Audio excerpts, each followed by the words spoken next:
রুদ্ধশ্বাস রহস্য কাহিনী। এই সেঞ্চুরি গল্পের অভিযানে সারাক্ষণ আমার সঙ্গে ছিলে তোমরা, আমার সব নিশিরাতের রহস্যময় বন্ধুরা। আর ছিল বাংলা সাহিত্য ছাপিয়ে বিশ্ব সাহিত্যের রাতের ঘুমকাড়া গল্প লিখেরা। আরও ছিল, বলো কারা, যারা এইসব গল্পের চরিত্র, যারা শিহরণ, যারা রুদ্ধশ্বাস, যারা গা ছমছম, যারা রাতের ঘুম কাড়া, এরা সবাই। আর এই ৭৫ সপ্তাহ জুড়ে ১০০ গল্পে নানান বিচিত্র চরিত্রের রূপ দিয়েছে যারা। আচ্ছা, তাদের কথায় পরে আসবো, আগে তো গল্পের ঝুলি খুলি।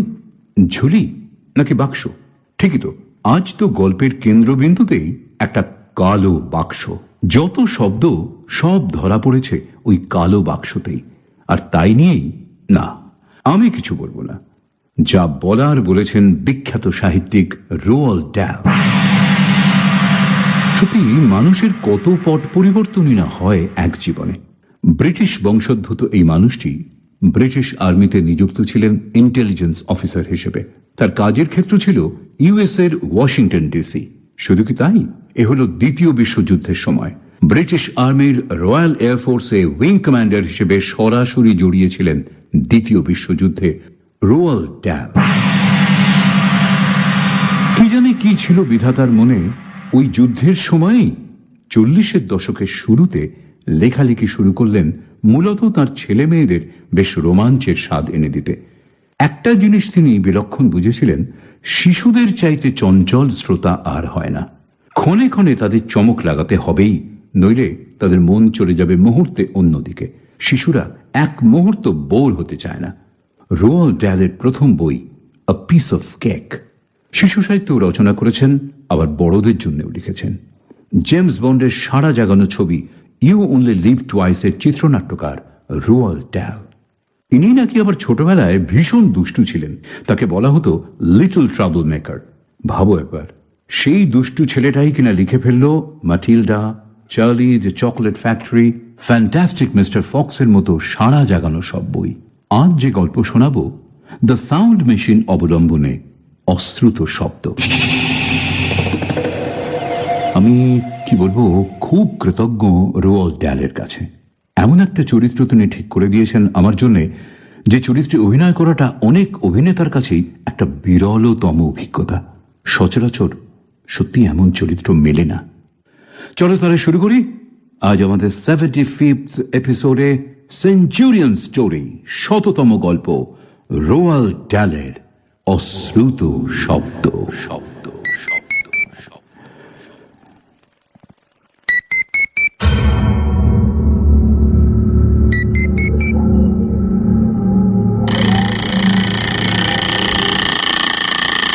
ঘড়িতে ভোর ৫টার অ্যালার্ম বাজার, সঙ্গে সঙ্গে আমার ঘুম ভেঙে গেল। কিছুক্ষণ ধরে ভাবতে চেষ্টা করলাম, কেন কাল রাত্রিরে শোয়ার আগে আমি ঘড়িতে অ্যালার্ম দিয়েছিলাম। মনে পড়া মাত্র আমি তাড়াক করে লাফ দিয়ে উঠলাম। সঙ্গে সঙ্গে জামা প্যান্ট পরে বাড়ি থেকে বেরিয়ে চলে এলাম লাগোয়া বাগানে।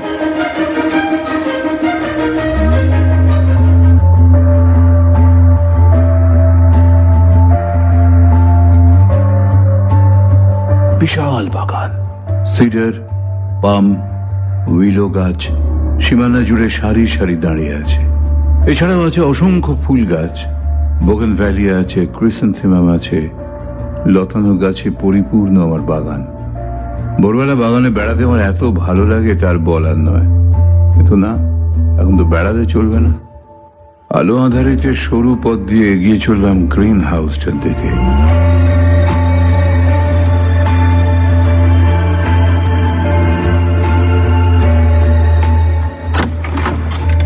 ভেতরে ঢুকে দরজা বন্ধ করে দিলাম। এবার চারপাশে তাকিয়ে নিশ্চিত হয়ে এগিয়ে গেলাম অদূরেই রাখা একটা কালো রঙের বাক্সর দিকে। বাক্সটা লম্বায় প্রায় ৩ ফুট, উচ্চতা ১ ফুট, চওড়া প্রায় ফুট ১.৫-এর মতো। বাক্সটার পাশে ছিল একটা কাগজ, তাতে দুর্বোধ্য একটা সার্কিট আঁকা রয়েছে। আমি এঁকেছি। কাগজটা বাঁ হাতে নিয়ে সার্কিটটা মিলিয়ে মিলিয়ে দেখতে লাগলাম। অসংখ্য তার, ট্রানজিস্টর, কন্ডেন্সার, আমি হাত দিয়ে টেনে দেখলাম সব কানেকশনগুলো ঠিক মতো আছে কিনা। সার্কিট ডায়াগ্রাম কনসাল্ট করে কিছু কিছু সোল্ডারিং খুলে আবার সোল্ডার করলাম। বারবার পরীক্ষা করে দেখলাম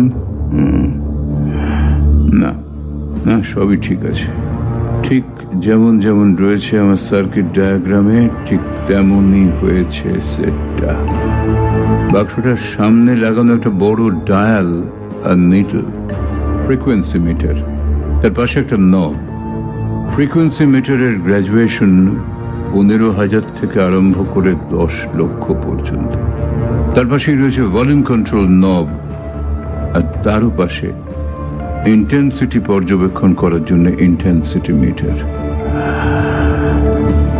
আরো একবার ভালো করে পরীক্ষা করলাম সার্কিটটা।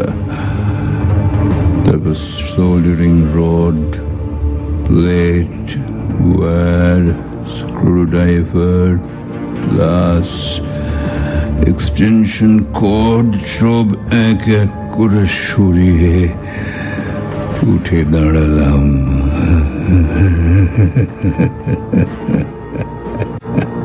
মুখে আমার তখন হাসি ফুটে উঠেছে, আমার অজান্তেই তৃপ্তির হাসি। হঠাৎ কাঁচের দেওয়াল ভেদ করে আমার দৃষ্টি গেল বাগানের পথে। দেখলাম সরু কাঁচা পথ ধরে গ্রিন হাউসের দিকেই এগিয়ে আসছেন ডক্টর স্কট। আমার সঙ্গে চোখাচোখি হতেই হাসলেন, আমিও হাসলাম, কিন্তু মনে মনে ভীষণ বিরক্তি বোধ করছিলাম। এই ডক্টর স্কটকে আমি দু চোখে দেখতে পারি না, একদম পছন্দ করি না। মানে কোনো ডাক্তারকেই আমি দেখতে পারি না দু চোখে। অথচ আমি নিরুপায়, কারণ ডক্টর স্কট আমার স্বর্গত পিতার ঘনিষ্ঠ বন্ধু ছিলেন। গ্রিন হাউসের কাঁচের দরজাটা খুলে ভেতরে ঢুকলেন ডক্টর স্কট। কেমন আছো আজ ক্লসনার? এই কথার কোনো মনে হয়? রোজ এসে ন্যাকামি করে এক প্রশ্ন। কি হলো, জবাব দিচ্ছ না যে? বলছি কেমন আছো আজ? কেন, খারাপ থাকার কোনো কারণ ঘটেছে নাকি? না, এই সাত সকালে ভোরের আলো ভালো করে ফোটার আগেই বেরিয়ে পড়েছো তো, তাই বলছি। আমি কথার কোনো জবাব না দিয়ে কালো বাক্সটার উপরে ডালাটাকে বন্ধ করে দিলাম। তারপর গোটা ছেড়ে স্ক্রু এঁটে আটকে দিলাম ওটাকে। কি এটা কি? হ্যাঁ, এ আবার কি খেয়াল চাপলো তোমার ক্লসনার? কি এটা বলো তো, রেডিও নাকি? রাগে আমার সর্বঙ্গ একেবারে রিরি করে উঠল। কি কথা, খেয়াল চাপলো, ব্লাডি স্কাউন্ড্রেল। আশ্চর্য, পাগলামির তো একটা সীমা থাকবে নাকি? ডক্টর স্কট, বুঝে শুনে কথা বলুন। আমি পাগল নই যে আপনি আমাকে যা খুশি তাই বলুন, আমাকে তাই সহ্য করতে হবে।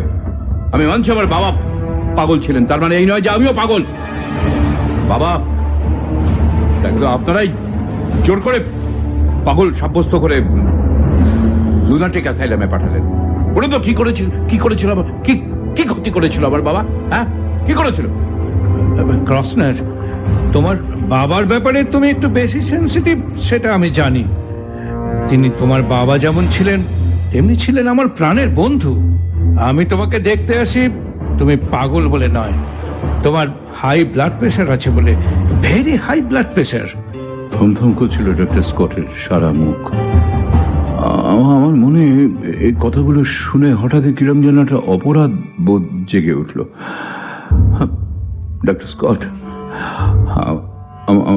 আমাকে ক্ষমা করুন, আমাকে ক্ষমা করুন প্লিজ। হ্যাঁ, আপনি কি যেন বলছিলেন? এটা কি, তাই না? হ্যাঁ, এটা না, এটা রেডিও নয়, এটা ঠিক কি যে বলি। দাঁড়ান, আমি একটু ভাবি। হ্যাঁ, আমি হঠাৎই কথার খেই হারিয়ে চুপ করে গেলাম। ভাবতে লাগলাম কোথা থেকে শুরু করব। হ্যাঁ, মানে ব্যাপারটা হচ্ছে আসলে কি বলি বলুন তো। ডক্টর স্কট তখন অবাক হয়ে আমার দিকে তাকিয়ে। ডক্টর স্কট, আপনি তো জানেন যে প্রত্যেক শব্দের একটা ফ্রিকোয়েন্সি আছে, কিন্তু সব ফ্রিকোয়েন্সি শব্দগুলো আমরা শুনতে পাই না, কারণ আমাদের কানের সেই ক্ষমতা নেই। যেসব কম্পাঙ্ক 20 কম বা 16,000-এর বেশি আমাদের মানে অর্থাৎ মানুষের কান সেগুলো না শুনতে পায় না। কিন্তু কুকুরের কান মানুষের চেয়ে অনেক শক্তিশালী হওয়ায় তার কানে 22,000 কম্পাঙ্কের শব্দ ধরা পড়ে। বাদুড়ের শক্তি আবার কুকুরের চেয়েও আরো বেশি। তাহলে আপনি কল্পনা করুন ডক্টর স্কট, প্রত্যেক দিনই আমাদের আশপাশে 20 কম আর 15,000-এর বেশি কম্পাঙ্ক, এমন কোটি কোটি শব্দ সৃষ্টি হচ্ছে তো, কিন্তু তা আমরা শুনতে পাচ্ছি না। পাচ্ছি কি? পাচ্ছি না। মনে করুন হাওয়াতে গাছের একটা পাতা নড়লো, আপনি দেখছেন পাতাটা নড়ছে, কিন্তু আপনি কিছু শুনতে পাচ্ছেন কি? পাচ্ছেন না। কিন্তু ধরুন যদি আপনার কান উচ্চ শক্তি সম্পন্ন হতো, আপনি ওই শব্দটাও সহজেই শুনতে পেতেন। হ্যাঁ, পেতেন তো? এবারে ভাবুন এমন একটা কম্পাঙ্কের শব্দের কথা যা কুকুর বা বাদুড় বা কোনো কোনো কোনো কোনো পার্থিব জীবের পক্ষে শোনা সম্ভব নয়। এখানেই এর শেষ নয়। হয়তো তার থেকে লক্ষ গুণ বেশি কোনো ফ্রিকোয়েন্সির শব্দ আছে। এইভাবে এগোলে শেষ পর্যন্ত যে শব্দ আমরা পাবো তার ফ্রিকোয়েন্সি হয়তো দেখা যাবে কয়েক লক্ষ কোটি। হ্যাঁ, কিন্তু আমাদের কাছে সব সমান, কারণ 16,000-এর উপরে একটা শব্দ তো আমরা শুনতে পাচ্ছি না। একটা বিশাল শব্দের জগৎ আমাদের কাছে থেকে যাচ্ছে, অজানা, অচেনা।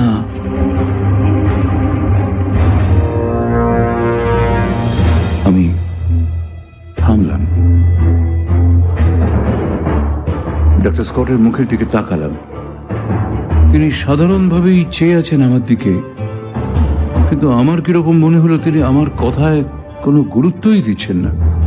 তার মুখে যেন একটা অবজ্ঞা আর কৌতুকের হাসি খেলা করছে।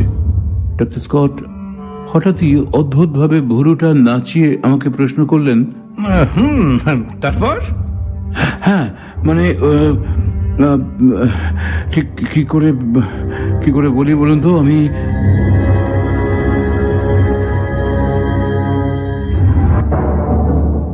কিছুক্ষণ হাত নেড়ে তাকে বোঝাতে গেলাম কি বলতে চাই, কিন্তু কি বলবো, কিভাবে বলবো, কেন বলবো, তখনই কিছু মনে করতে পারলাম না।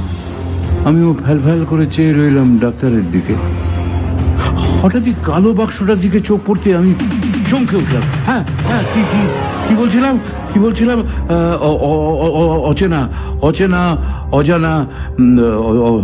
হয়তো ডক্টর স্কট সেই অজানা শব্দের জগতে রোজই শোনা যায় কোনো নতুন গান, কোনো নতুন সুর। ফুলের সঙ্গে ভ্রমরের গুঞ্জন আমরা শুনতে পাই তো, কিন্তু ভ্রমরের সঙ্গে ফুলের গুঞ্জন, বলুন ডক্টর স্কট, সম্ভব নয়। ডক্টর স্কট একটু অন্যমনস্ক ছিলেন। হঠাৎই চমকে আমার দিকে তাকালেন। সম্ভব, সম্পূর্ণ সম্ভব, কিন্তু কল্পনাটা একটু কঠিন, বাস্তব থেকে দূরে, তাই নয় কি? না, একটু নয়।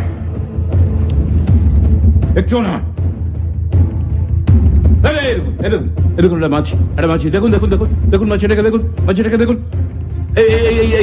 এই যে মাছিটা উঠছে, দেখুন। এই তো বসলো। দেখতে পাচ্ছেন? ওর নিশ্চয় একটা মুখ আছে। এই তো মুখ। তো বলে মুখের ভেতরে জিভ আছে, গলা আছে। তবে কেন এটা শব্দ করবে না? হ্যাঁ, কেন শব্দ করবে না বলুন? কেন কথা বলবে না মাছিটা? হয়তো সে কথার অর্থ আমরা নাও বুঝতে পারি, কিন্তু মাছিটার পক্ষে কথা বলাটা তো অস্বাভাবিক কিছু নয়, তাই না? মাছি, হ্যাঁ ঠিকই তো। মুখ যখন আছে তখন তো কথা বলাই উচিত, নিশ্চয়ই। ডক্টর স্কট মাছিটার দিকে যে হা হা করে হেসে উঠলেন। এবার আপন মনেই মাথা নেড়ে পা বাড়ালেন গ্রিন হাউসের দরজার দিকে। ডোর নবে হাত রাখতেই, ডক্টর স্কট ভুরু উঁচিয়ে সপ্রশ্ন দৃষ্টিতে ফিরে তাকালেন আমার দিকে। তার চোখে আশঙ্কার কালো ছায়া। যাবেন না? দাঁড়ান, আমার কথা এখনো শেষ হয়নি। বাকি কথাটুকু আপনাকে শুনতে হবে ডক্টর স্কট। দরজার কাছে দাঁড়িয়ে একটু শ্রাগ করলেন। শুনতেই হবে? অগত্যা বলো, বলো ক্লসনার, শুনছি। এই যে যন্ত্রটা দেখছেন, এটা সেই অজানা আপাত অশ্রুত সুপারসনিক সাউন্ডকে অডিবল রেঞ্জে নিয়ে আসবে। আমার কথা বুঝতে পারছেন? সুপারসনিক সাউন্ডকে নিয়ে আসবে অডিবল রেঞ্জে। গ্রাফ পেপারে গ্রাফ প্লট করার সময় যেমন অরিজিনকে ট্রান্সফার করা হয়েছে 16,000 সাইকেলস পার সেকেন্ড, অর্থাৎ আমি ক্লসনার, আমি শুনতে পাবো সেই শব্দের জগতের শব্দ, সেই সুপারসনিক সাউন্ড। কি করে? এই কালো বাক্সটা দিয়ে? তোমার কি মাথা খারাপ হয়েছে? এই সামান্য একটা বাক্স দিয়ে তুমি? আমার গলা দিয়ে অজান্তে কেমন একটা অদ্ভুত শব্দ বেরিয়ে এলো। সেই শব্দ অনুসরণ করে আমার দিকে চোখ পড়তেই আবারও চুপ করে গেলেন ডক্টর স্কট। তার চোখে মুখে আতঙ্কের ছাপ স্পষ্ট হয়ে উঠল। আমি কাঁপতে কাঁপতে দুপা এগিয়ে গেলাম তার দিকে। ডক্টর স্কটের সঙ্গে সঙ্গে দুপা কেমন পিছিয়ে গেলেন। আমার গলায় একটা অদ্ভুত আওয়াজ এলো, Get out! Get out! ক্লসনার, Just get out! Out! আর মুহূর্ত মাত্র দেরি না করে তীর বেগে ছুটে বেরিয়ে গেলেন ডক্টর স্কট। হ্যাঁ, আমার উত্তেজনা একটু প্রশমিত হলে আমি কালো বাক্সটার দিকে এগিয়ে গেলাম। আমি পরম স্নেহে পরম মমতায় হাত রাখলাম ওটার ওপর। আমার মাথা খারাপ। হ্যাঁ, আমি পাগল হলে আমি এটা তৈরি করলাম কেমন করে? এর জন্য আমাকে বহুবার চেষ্টা করতে হয়েছে, বহুবার। প্রথম শব্দগুলো ইনঅডিবল রেঞ্জে থেকে যেত, ইনঅডিবল রেঞ্জে। ইন্টেন্সিটি মিটার দেখে আমি বুঝতে পারতাম সেটা। কিন্তু এটা যদি সফল হয়,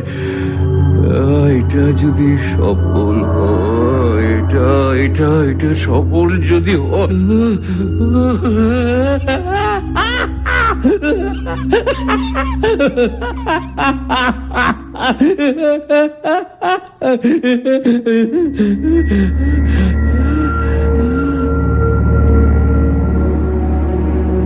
আমার ভাবতে ভাবতে ভীষণ আনন্দ হলো। আমি ভাবলাম আমার বাবা দিনের পর দিন উদয়াস্ত যে পরীক্ষা করতে গিয়ে সত্যি পাগল হয়ে গিয়েছিলেন, বাবার সেই অসম্পূর্ণ পরীক্ষাটা আমি সফল করে তুলেছি। বাবা তুমি দেখো বাবা, ও বাবা তুমি দেখো, আমার দিকে তাকাও না, আমার দিকে আবার দেখো। অথচ ডক্টর স্কট আমাকে পাগল। না, মিথ্যা কথা, আমি পাগল না। আমি জানি আমার ব্লাড প্রেশার আছে, আমার ব্লাড প্রেশার হাই, আমি জানি। কিন্তু আমি জানি আমার ব্লাড প্রেশার হাই, কিন্তু আমি পাগল না। আমি পাগল না। আমি পাগল না। আমি পাগল না। আমি পাগল না। আমি পাগল না। আমি পাগল না।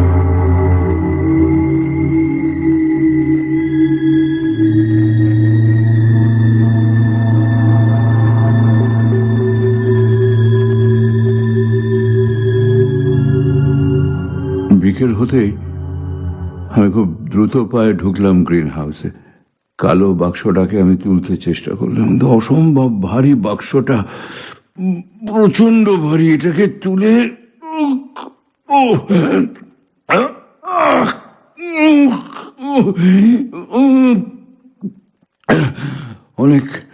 অনেক কষ্টে ওটাকে উঠিয়ে দরজা খুলে বাইরে বাগানে নিয়ে এলাম।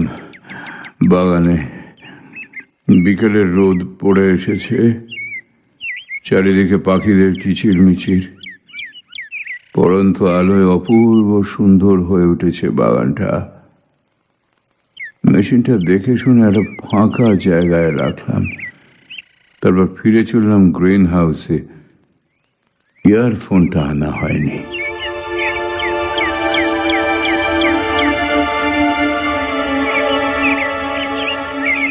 ইয়ারফোনের টার্মিনাল দুটো কানেক্ট করে দিলাম কালো বাক্স থেকে বেরিয়ে আসা ইয়ারফোনের লিড দুটোয়।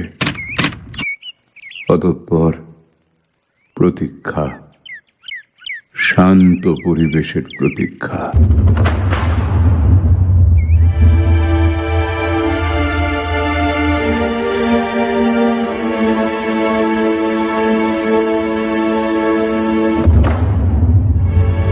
ঘড়ি দেখলাম 5:30।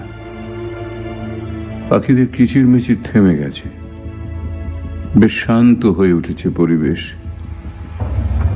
বাক্সটার কাছে বেশ জম্পেশ করে বসলাম, ইয়ারফোনটা এঁটে নিলাম কানে। এবার ধীরে ধীরে ঘোরাতে লাগলাম ফ্রিকোয়েন্সি মিটারের কাঁটা। 16, 18, 20, 22, 25, 30।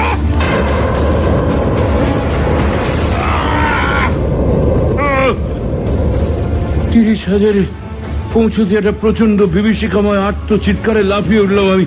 ছিটকে পড়ে গেল কান থেকে আমার ইয়ারফোন। আমি চমকে উঠে চারিদিকে তাকাতে লাগলাম। কে করলো এই আত্মচিৎকার? কই কই কেউ তো নেই এখানে। কাছাকাছির মধ্যে পাশের বাড়ির মিসেস সান্ডার্স আমার বাগানের বেড়ার এদিকেই। ভালো করে লক্ষ্য করে দেখলাম একমাত্র মিসেস সান্ডার্স মাথা নিচু করে ফুল তুলছেন। রোজই এই সময়টা উনি ফুল তোলেন, সম্ভবত পুজোর জন্যে। আমি এগিয়ে গেলাম বাগানের বেড়ার দিকে। বেড়ার ওপিঠেই লাগোয়া সান্ডার্সের বাগান। আমি বেড়ার ওপরে ঝুঁকে পড়লাম। মিসেস সান্ডার্স, আপনি কি এইমাত্র চিৎকার করে উঠেছিলেন? আমি কই না তো। তার মুখ দেখে বুঝলাম তিনি সত্যি কথাই বলছেন। কোন চিৎকার কি আপনি শুনতে পাননি এইমাত্র? কই না তো, চারদিক তো বেশ শান্ত নীরব, যেমন থাকে আর কি এই সময়টা। হঠাৎই আমার মনে হলো তিনি মিথ্যে কথা বলছেন। ওকে আর কিছু না বলে আমি শুকনো পাতা মারিয়ে আবার ফিরে এলাম আমার সুপারসনিক মাইক্রোফোনের কাছে।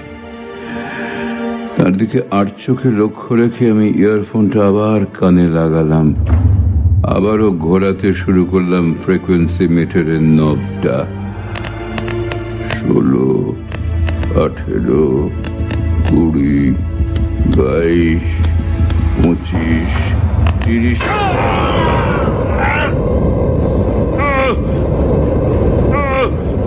30-এ পৌঁছতেই আবার সে বিভৎস ভয়ানক চিৎকার, যেন কেউ মরণ আর্তনাদ করছে। আবার ধীরে ধীরে মিলিয়ে গেল সেই শিহরণ সৃষ্টিকারী আর্তনাদ। কিন্তু কই, একা মিসেস সান্ডার্সই তো ফুল তুলে যাচ্ছেন না। না না না, এখন তিনি ফুল বাঁধছেন। অজস্র ফুলের মধ্যে থেকে সবচেয়ে ভালো ফুলগুলো খুঁজছেন এক মনে।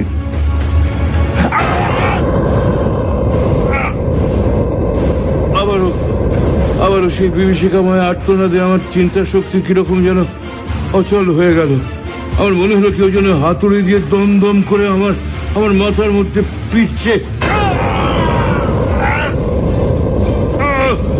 মারছে আমার মাথায়। তখনই আমি আবিষ্কার করলাম এই অদ্ভুত রক্তহীন করা আর্তনাদের কারণ।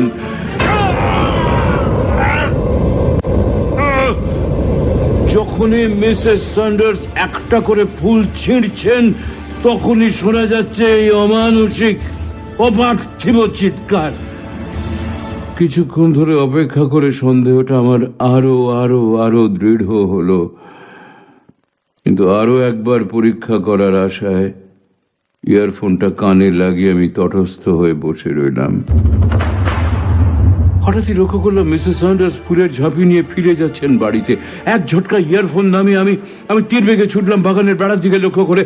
মিসেস স্যান্ডার্স, মিসেস স্যান্ডার্স, আপনি আপনি বাড়ির দরজার কাছে প্রায় পৌঁছে গিয়েছিলেন। সেখান থেকে ঘাড় বেঁকিয়ে আমার দিকে পেছন ঘুরে তাকালেন তিনি। ডাকছেন আমাকে? প্লিজ প্লিজ প্লিজ, আর একটা Mrs Sanders, just one more. আর একটা ভুল আপনাকে তুলতেই হবে। একটা ভুল আর একটা ভুল তুলতে হবে আপনাকে। একটা ভুল, প্লিজ। আমার উত্তেজিত মুখের দিকে তাকিয়ে কিরকম ভয় পেয়ে গেলেন তিনি। হয়তো ভাবতে লাগলেন দৌড়ে বাড়ি পালাবেন কিনা। কিন্তু আমার চোখে চোখ পড়ছে এরকম সম্মোহিতের মতো দরজার সামনে থেকে আবার ধীরে ধীরে এগিয়ে এলেন বাগানে। আর একটা ভুল তুলতেই হবে আপনাকে। Please please Mrs Sanders, please. একটা ভুল। আমি এখন না আমি সিগন্যাল দেব আপনাকে। আমি সিগন্যাল দেব। আমি সিগন্যাল দিলেই আপনি। মিসেস স্যান্ডার্স বিস্ময়াপন্ন মুখে ফুল গাছগুলোর দিকে এগোতে আমি এক ছুটে গিয়ে আবার পৌঁছলাম বাক্সটার কাছে। আমার কানে লাগালাম ইয়ারফোন। ফ্রিকোয়েন্সি মিটারের ডায়ালটাকে ঘুরিয়ে 22, 25, 30 নিয়ে এলাম। হাত দিয়ে ইশারা করতে তিনি ছিঁড়লেন ফুলটা, আর সঙ্গে সঙ্গে আবার আনন্দে লাফিয়ে উঠলাম আমি। সাকসেসফুল, সফল হয়েছে আমার এক্সপেরিমেন্ট। আমি ইয়ারফোন নামিয়ে রেখে ইশারায় তাকে অপেক্ষা করতে বলে তার দিকে এগিয়ে গেলাম। বেড়ার উপর ঝুঁকে পড়ে ওর মুখের দিকে আমি জানি না আমি কিরকম ভাবে তাকিয়েছিলাম। ওনার চোখ মুখ কিরকম ভয়ার্ত হয়ে উঠল। মিসেস স্যান্ডার্স, আপনি কি কখনো ভেবে দেখেছেন এভাবে ফুল তোলা আপনার উচিত নয়? এতে ফুল গাছগুলো অমানসিক কষ্ট পায়। আশ্চর্য, ওভাবে তাকিয়ে আছেন কেন? হ্যাঁ, কি দেখছেন? কি যা বললাম কিছুই কি বোঝেননি? মিসেস স্যান্ডার্স, আপনি কি জানেন যে গাছেরও প্রাণ আছে? মানুষের যেমন একটা নার্ভাস সিস্টেম আছে, তেমনি আছে গাছেরও। হয়তো অন্য রকম, কিন্তু আছে। আপনি যখন নির্মম ভাবে টেনে টেনে ছিঁড়ছেন ওই ফুলগুলো, আপনি ভেবে দেখেছেন কি অপরিসীম, কি অসহনীয় যন্ত্রণা অনুভব করে ওরা? যাবেন না, দাঁড়ান। আমার কথা এখনো শেষ হয়নি। মিসেস স্যান্ডার্স, ঠিক ওইভাবে যদি আপনার মুন্ডুটা চেপে ধরে আপনার গলা থেকে মুন্ডুটা আমি একটানে ছিঁড়ে নিই। একটা হাত আমার অজান্তেই চলে গিয়েছিল তার গলার কাছে, ধরে ফেললাম। মিসেস স্যান্ডার্স, যেমন ভাবে আপনি টেনে ছিঁড়েছেন এই গোলাপ ফুলের গলা, এই ডাঁটি থেকে, ডাঁটি মানে ওর গলা, আপনিও চিৎকার করে উঠবেন তো এই ফুল গাছগুলোর মতো? মিসেস স্যান্ডার্স, এদের যে প্রাণ নেই আপনি কেমন করে জানলেন? হ্যাঁ, মানুষ নয় বলে কি এদের জড় পদার্থ হতে হবে? কুকুর বেড়াল, এদের কি প্রাণ নেই? তাহলে একটা ছোট্ট ফুল গাছ কি দোষ করলো? প্রাণ যদি এদের থাকে তবে এদের নিশ্চয়ই একটা মুখ আছে, গলা আছে, দাঁত আছে, জিভ আছে। তবে কেন এরা চিৎকার করে প্রতিবাদ জানাবে না আপনার এই প্রতিদিনের নৃশংস অত্যাচারের? হ্যাঁ, বলুন। মিসেস স্যান্ডার্সের মুখ ছাইয়ের মতো সাদা হয়ে গেল। ওর হাত থেকে খসে পড়ে গেল ফুলের ঝাঁপিটা। থরথর করে কাঁপতে লাগলেন তিনি। আমি এসবের ভ্রুক্ষেপ না করে বললাম, শুনুন, গাছও চিৎকার করে, প্রতিবাদ জানায় আমাদের নৃশংসতার, কিন্তু আমরা শুনতে পাই না ওদের সেই তীক্ষ্ণ তীব্র প্রতিবাদের আর্তনাদ। কিন্তু আপনি কেমন করে জানলেন যে ওরা কথা বলতে পারে না? কেমন করে মিসেস স্যান্ডার্স, বলুন, কেমন করে মিসেস স্যান্ডার্স, কেমন করে? উত্তেজনের ঠেলে বেরিয়ে আসছিল আমার চোখ, আমার মুখে দৃঢ় প্রতিজ্ঞার ছায়া। মিসেস স্যান্ডার্স কোন রকমে সামলে নিয়েছেন নিজেকে। তারপরই এক ঝটকায় আমার হাত ছাড়িয়ে তীর বেগে ছুটলেন বাড়ির দিকে। বাগানের স্যাঁতস্যাঁতে ঘাসের ওপরে, মাটির ওপরে পড়ে রইল তার ঝাঁপি থেকে লুটিয়ে পড়া রক্ত গোলাপগুলো। বেড়ার ফাঁক দিয়ে আমি গেলাম ও পাশে। আমি তুলে নিলাম ফুলগুলো।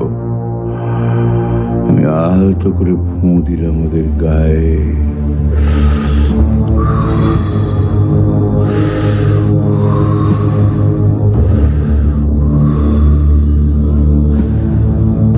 পাপড়ির উপরে হাত বুলিয়ে দিলাম। তোমাদের সমবেদনা জানাবার ভাষা আমার নেই, আমার ভাষা নেই যে তোমাদের সমবেদনা জানায়।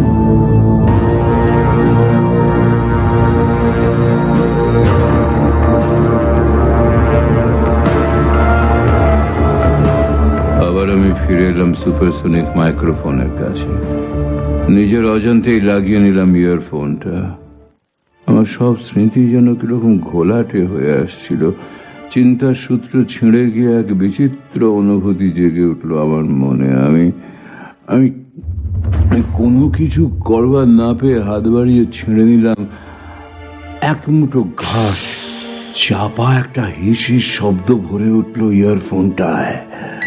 আমি চট করে তাকালাম ফ্রিকোয়েন্সি মিটারের দিকে। 38,000 সাইকেল পার সেকেন্ডে থর করে কাঁপছে নিডলটা।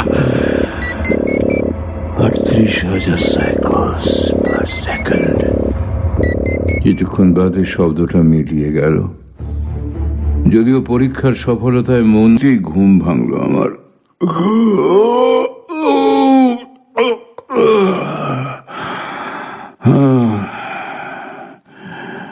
কিছুক্ষণ শূন্য মন নিয়ে শুয়ে রইলাম সিলিং এর দিকে চেয়ে।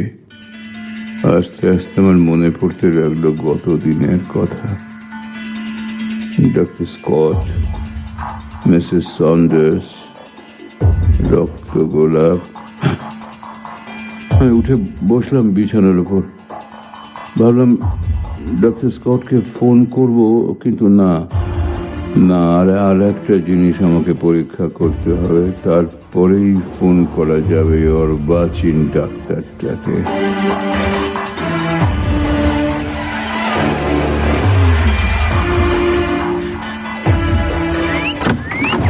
গ্রিন হাউস থেকে সুপারসনিক মাইক্রোফোন আর ইয়ারফোনটা নিয়ে আমি বাগানে এলাম। ভাবতে লাগলাম কোথায় রাখবো ওটা। হঠাৎই চোখে পড়লো বিশাল দেবদারু গাছটার দিকে। উৎফুল্ল মনে বাক্সটা নিয়ে এগিয়ে গেলাম গাছটার কাছে।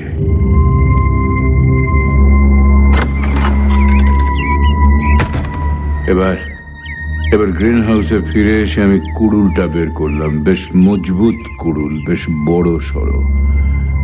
আপন মনে ঘাড় নেড়ে কুড়ুলটা নিয়ে গ্রিন হাউস থেকে বেরিয়ে এলাম। দেবদারু গাছটার কাছে এসে প্রথমে ইয়ারফোনটা কানে লাগিয়ে নিলাম। ফ্রিকোয়েন্সি মিটারের নেডলটাকে অটোমেটিক কন্ট্রোল সুইচের সঙ্গে কানেক্ট করে দিয়ে উঠে দাঁড়ালাম আমি। কুড়ুলের হাতলটাকে শক্ত হাতে ধরে পা ফাঁক করে দাঁড়ালাম। দু এক মুহূর্ত চুপ করে থেকে কিছু ভাবতে চেষ্টা করলাম। তারপরই এক বিশাল চক্রাকার পথে দেহের সমস্ত শক্তি দিয়ে কুড়ুলটাকে নামিয়ে আনলাম দেবদারু গাছের গুঁড়িতে।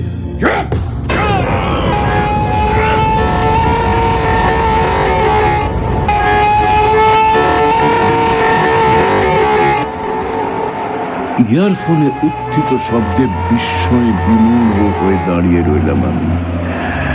একটানা ঝড়ের মতো শোঁ শোঁ শব্দ, তার সঙ্গে শোনা যাচ্ছে কোনো আহত প্রাণীর আকুল আক্ষেপ, যেন যন্ত্রণায় ছটফট করছে কোনো অতৃপ্ত আত্মা।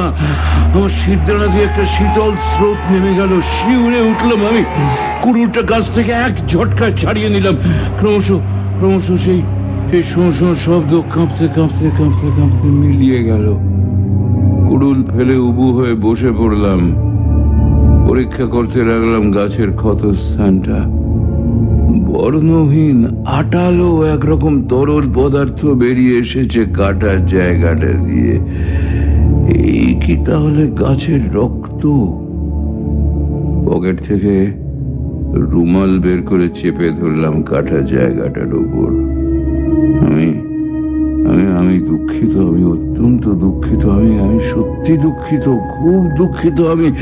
কিন্তু পরীক্ষায় সাফল্য লাভের জন্য এছাড়া যে আমার আর কোনো উপায় ছিল না। কোনো উপায় ছিল না আমার। এর জন্য কোনো উপায় থাকলে আমি নিশ্চয়ই সেই বিকল্প রাস্তায় যেতাম, কিন্তু আমার তো এছাড়া আর কোনো উপায় নেই। কোনো উপায় নেই, আমার কোনো উপায় নেই। তাই আমি বাধ্য হয়ে আমি নিজের মনে একটানা বিড়বিড় করতে লাগলাম।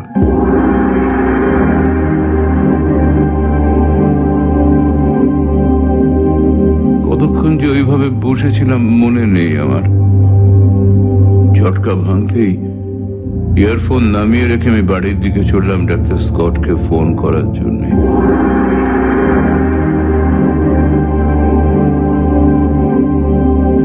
রুমালটা তখনও লাগানো ছিল ওই আহত দেবদারুর গুঁড়ির ওপরে।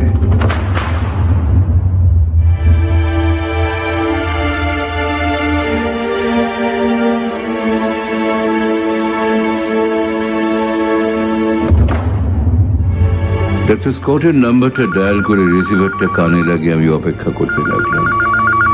রিং হচ্ছে। একটু পরেই শোনা গেল তার কণ্ঠস্বর। হ্যালো ডক্টর স্কট, আমি ক্লসনার বলছি। কি ব্যাপার হঠাৎ এখন কি? গতকাল আপনি আমার কথায় হেসেছিলেন, মনে আছে? আপনি আমায় কি বলেছিলেন? আমি পাগল। হ্যাঁ, আমি পাগল।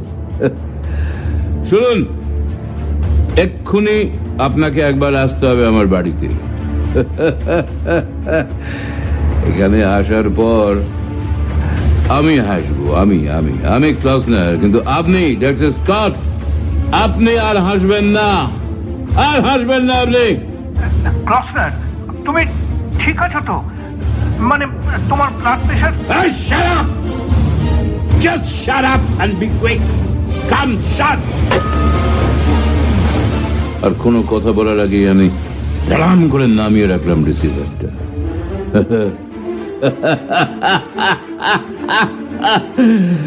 Dr. Scott, you are heading for a big surprise. You are heading for a very big surprise. মাইক্রোফোনটার সামনে বসে অপেক্ষা করছিলাম কতক্ষণে ডক্টর স্কট আসেন। প্রচুর সময় নিলেন। প্রায় আধ ঘন্টা পরে দেখলাম বাগানের সরু পথ দিয়ে এগিয়ে আসছেন ডক্টর স্কট, হাতে তার সর্বসময়ের সঙ্গী সেই ডাক্তারি ব্যাগ। আমার দিকে তাকিয়ে কিন্তু আজ তিনি হাসলেন না। হাসলাম আমি হাসলাম। আমি ক্লসনার। আসুন ডক্টর, আসুন। হোয়াটসঅ্যাপ, কি ব্যাপার কি? এরকম দুমদাম ফোন করে? ওয়েট, তাড়াহুড়ো করবেন না doctor Scott. Be quiet and now see for yourself. ধরুন। ইয়ারফোনটা এগিয়ে দিলাম তার দিকে। একটু ইতস্তত করে ডক্টর স্কট আর ওই ডাক্তারের ব্যাগটা নামিয়ে রেখে ইয়ারফোনটা তার কানে লাগালেন। কুড়ুল নিয়ে আমি উঠে দাঁড়ালাম সোজা।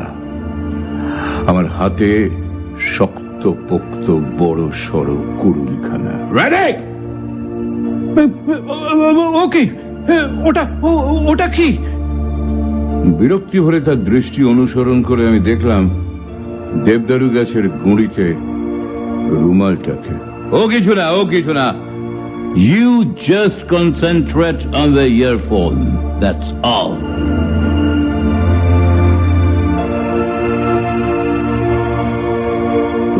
ডক্টর স্কট একটু যেন অস্বস্তি বোধ করতে লাগলেন। আমি সেসব ভ্রুক্ষেপ না করে প্রচন্ড জোরে কুড়ুলটা বসিয়ে দিলাম দেবদারু গাছের গুঁড়িতে। পর মুহূর্তেই মড়মড় করে ভেঙে পড়লো দেবদারু গাছের একটা বিশাল শাখা। ওপর থেকে দেখলাম ডক্টর স্কট ইতিমধ্যে ইয়ারফোনটা ফেলে দৌড়চ্ছেন। ডালটা পড়বার আগের মুহূর্তে আমিও সরে দাঁড়ালাম। আমিও কিরম হতভম্ব হয়ে গিয়েছিলাম। কিছুক্ষণ চুপচাপ দাঁড়িয়ে রইলাম স্থানুর মতো। ডক্টর স্কটের ডাকে আমার চমক ভাঙলো। ক্রসনার, ক্রসনার! আমি তার দিকে চেয়ে খুব ধীর স্বরে জানতে চাইলাম, ডক্টর স্কট, আপনি কি কিছুই শুনতে পাননি? খেয়াল করার আর সময় পেলাম কোথায়, তার আগেই তো ভেঙে পড়লো ওই ডালটা। কিছুই শুনতে পাননি? কিচ্ছু শুনতে পাননি আপনি? আপনি শুনতে পাননি কোনো আহত প্রাণীর আকুল আর্তনাদ? পাননি শুনতে? পাননি শুনতে? বলুন, বলুন, আপনি শুনতে পাননি? শুনতে পাননি আপনি? শুনতে পাননি? আমি ঠিক বুঝতে পারিনি, ডালটা ওভাবে হুড়মুড় করে ভেঙে না পড়লে হয়তো। খবর আপনি অনেক হয়েছে। আমি এগিয়ে গিয়ে ডক্টরের ফেলে যাওয়া ইয়ারফোনটা কানে লাগালাম।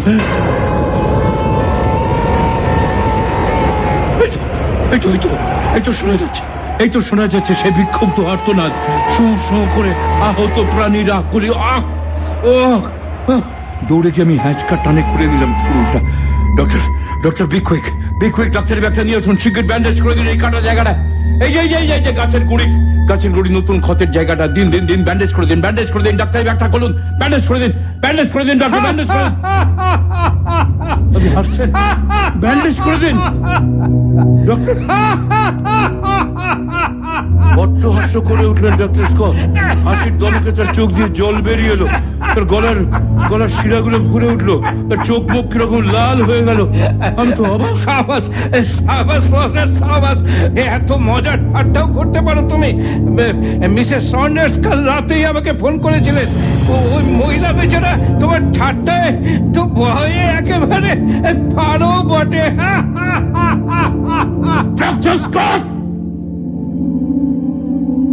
কুড়ুলের হাতলের উপরে শক্ত হয়ে চেপে বসলো আমার দু হাতের 10টা আঙুল। মুহূর্তে বন্ধ হয়ে গেল ডক্টরের হাসি। হাঁ করে তিনি চেয়ে রইলেন আমার মুখের দিকে। আমার মুখ থেকে আস্তে আস্তে তার চোখ নেমে এলো আমার হাতের দিকে। ক্লাস্টার, ক্লাস্টার, উত্তেজিত হয়ে না। তোমার ব্লাড প্রেশার এখন এতটাই বেশি, কি বলবো তোমাকে, যে কোনো সময় মাথা ছিঁড়া ছিঁড়ে গিয়ে।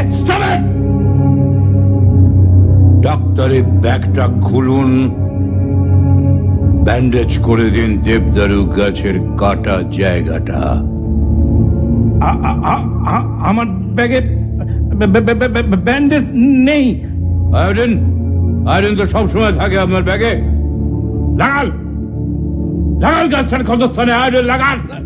ক্রসনার, যথেষ্ট ইয়ার কি হয়েছে, আর নয়। ভেবেছিলাম তুমি বোধহয় সুস্থ থাকতে পারবে, কিন্তু এখন দেখছি সেটা মিথ্যে আশা ছাড়া কিছু নয়। তোমার বাবা পাগল হয়ে গিয়েছিলেন, এইসব অদ্ভুত বিকৃত কল্পনার শিকার হয়ে তিনি পাগল হয়েছিলেন। তোমারও ঠিক একই অবস্থা।